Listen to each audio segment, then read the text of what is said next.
మీనాని బాలు మనస వాచ భార్యగా అంగీకరిస్తాడు. తన సొంత మనిషి అన్న భావనలో ఉంటాడు ఇక బాలు. అయితే మీనా ఏం చేస్తుందంటే తనకి పెళ్లి మీదున్న అభిప్రాయం మారిపోవాలి.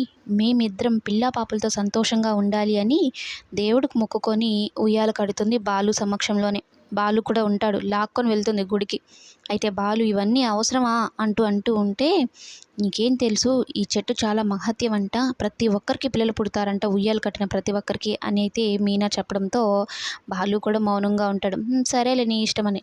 అయితే ఇంకా గుడి నుంచి ఇంటికి వెళ్తూ ఉంటే మీనా అక్కడున్న నీళ్ళని చూసి చాలా సర్దుపడిపోతుంది.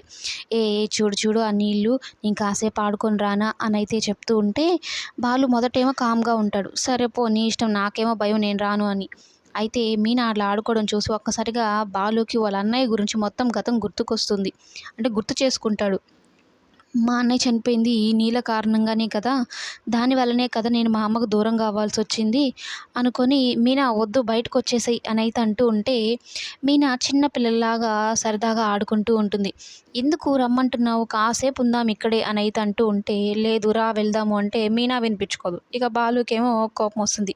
పిచ్చా నీకు? ఇక్కడ ఉండకూడదు అని చెప్తూ ఉంటే, ఇక్కడే ఉంటానంటావేంటి అని కోప్పడతాడు.